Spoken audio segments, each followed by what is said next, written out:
This is K.M. Weiland, and you're listening to the 127th episode of the Wordplay Podcast. The writing life is full of cycles. Sometimes we're up higher than a cumulonimbus cloud, sometimes we're Jimmy the Earthworm buried beneath several tons of dirt. As far as my writing goes, this month has been a real roller coaster. I spent a couple weeks early on dragging myself through my daily writing sessions. For whatever reason, I just didn't want to write. I'm usually very good about avoiding procrastination, but during those weeks I found myself doing everything from studying the white marks under my fingernails to studiously smoothing every wrinkle out of my Dove Peppermint Barks aluminum wrappers.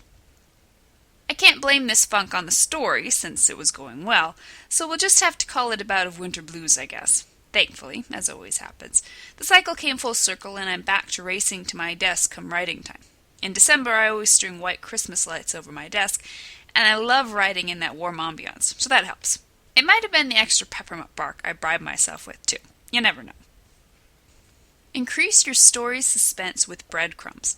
The latest post in the video series on my blog talks about the foundational reason readers will want to read all the way through your book from beginning to end. You can watch the video on my blog at wordplay-kmweiland, that's weiland.blogspot.com. New videos are posted every Wednesday. And now I hope you enjoyed this week's podcast. How do you know which story you should write? I'm always a little gobsmacked when someone tells me he wants to be a writer but doesn't know what to write. Speaking personally, I don't have ideas because I'm a writer. I write because I have ideas. Mountains of ideas. Hordes of ideas. Overwhelming oceans upon oceans of ideas. In fact, just looking at my overflowing idea file can sometimes give me a rather counterintuitive bout of depression. How in tarnation am I ever going to live long enough to write all these ideas? For me, the question is never what shall I write, but which shall I write?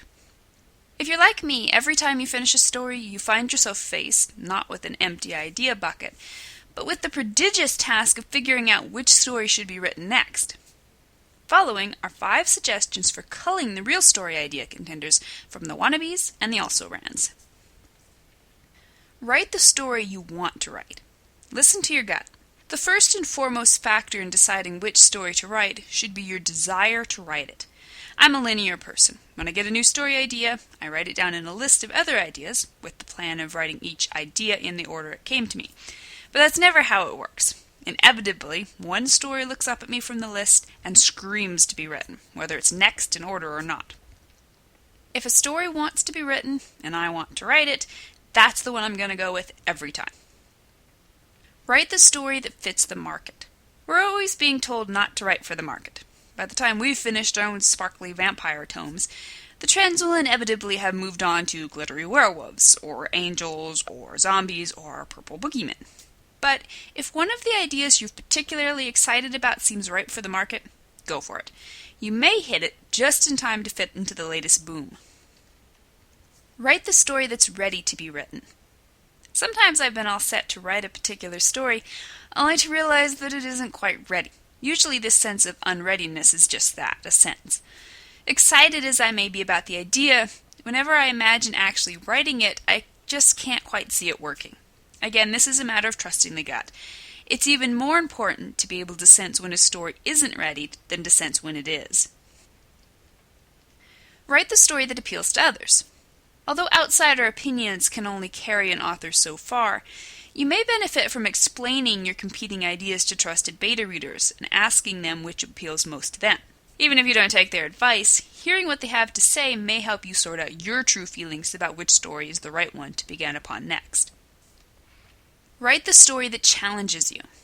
If you're trying to choose between an idea that's similar to your last story and one you know will require more authorial skill, consider pushing yourself to new growth.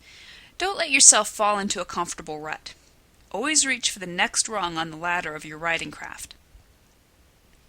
Although sorting through our fat idea folders can sometimes seem like an overwhelming challenge, don't forget that an abundance of ideas is an author's greatest blessing.